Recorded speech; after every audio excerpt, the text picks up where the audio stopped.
citizens of the world. We are anonymous. As we all remember, months before the special military operation started, the political West sent enormous amounts of handheld weapons, primarily ATGMs, anti-tank guided missiles, and manpads, man-portable air defense systems, to the Kiev regime. Since then, the military aid has been significantly expanded and included any and every vehicle any armed forces would need, as well as aircraft, drones, etc. It's safe to say that nuclear weapons are probably the only thing the neo-Nazi junta hasn't gotten so far, hopefully, at least. The BRICS information portal has covered this topic extensively and has been warning about the unnecessary devastation and further prolonging of the conflict, as well as the dangerous prospect of massive proliferation of advanced, military-grade weapons that no police force, unless heavily militarized, is equipped to handle. And yet, although the United States lacked, and still does, any sort of oversight, exacerbating the problem significantly, all the warnings fell on deaf ears. Washington D.C. itself already knew perfectly well how corrupt the Kiev regime officials are. Even before the NATO-backed Maidan coup, the Ukrainian military was infamous for high levels of corruption and embezzlement. In order to better understand this, we should briefly go back to the end of the former USSR and the fate of its massive military. Ukraine was a crucial part of the enormous Soviet military-industrial complex.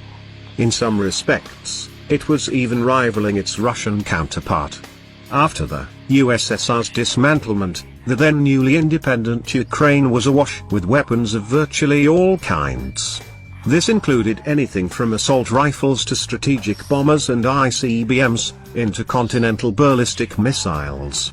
According to various estimates, Ukraine inherited approximately 30% of the former Soviet military. Due to a severe post-Soviet economic decline, it simply couldn't afford to sustain such advanced weapons. The people in charge of all these weapons soon realized they were sitting on a virtual arms El Dorado. Naturally, selling such advanced military-grade systems was illegal. Thus, the newly minted oligarchs, wielding tremendous political power and influence, found ways to circumvent the law, and soon, an enormous outflow of weapons started, helping fuel conflicts across their globe. The US/NATO directly supported these weapons shipments to former Yugoslavia, the Middle East, Africa, etc. in short, wherever their clients and proxies needed them. This process continued during the early 2000s, slowing down only due to increasingly depleted, although still large, Ukrainian stockpiles. US officials surely must have known that the same fate would await Western weapons in their hands of the neo-Nazi junta forces.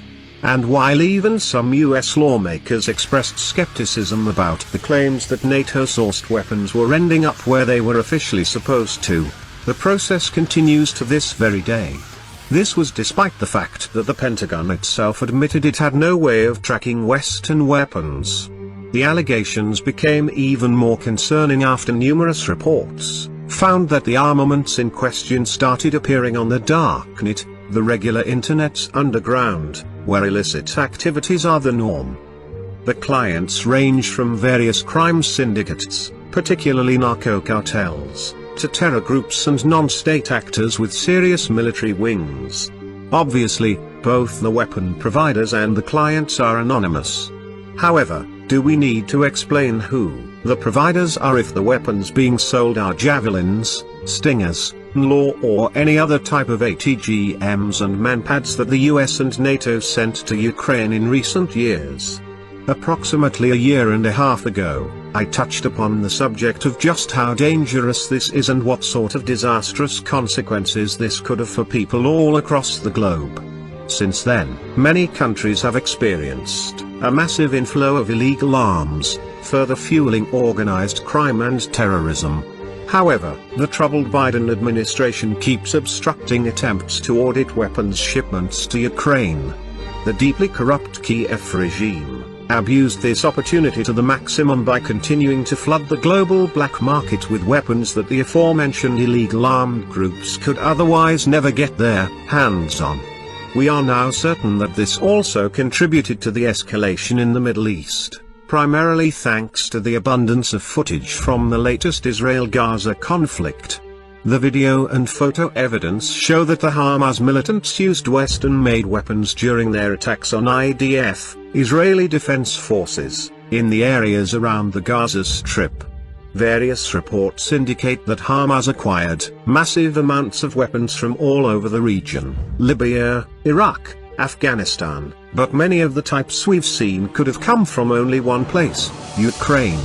As we will continue to expose the neo-Nazi junta, who was using the now-defunct grain deal to smuggle in weapons, intelligence sources indicate grain shipping was also used to get them out of Ukraine. The list of weapons Hamas could have gotten in this way is still far from conclusive, but the aforementioned war footage confirmed the following: Swedish-made Carl Gustaf recoilless rifle, grenade launcher, US-made M4 assault rifle, US-made Javelin ATGM, Swedish-made AT4 ATGM, German-made RGW-90HH recoilless rifle, grenade launcher, UK-Swedish LAW ATGM, US-made M72 LAW grenade launcher, Polish-made LM60 60mm mortar, US-made M224 60mm mortar, US-made Mk19 automatic grenade launcher with M430A 140mm munitions, US-made M203 underbarrel grenade launcher with M433 40mm munitions, Taiwanese-made 60mm mortar shells the neo-Nazi junta received last year. As previously mentioned, this isn't the final list of foreign-made weapons Hamas could have simply never acquired legally, but only the types that were identified from their available footage. Needless to say, enormous amounts of these weapons and munitions were provided to the Kiev regime. Since the Pentagon itself admitted it lost track of Ukraine-bound weapons worth dozens of billions, we can only imagine where the arms mentioned in the list came from. It's a big question whether Hamas would have ever dared to attack the IDF had it not been so heavily armed. Thus, it can be said that the neo-Nazi junta now also has the blood of thousands of Israelis and Palestinians on its hands. However, the responsibility equally lies with its principal backers, NATO and the US. As usual, Washington DC neocon warhawks even tried to shift blame to others. We will not let that happen, as we will expose these facts in front of the eyes of the world. We are anonymous.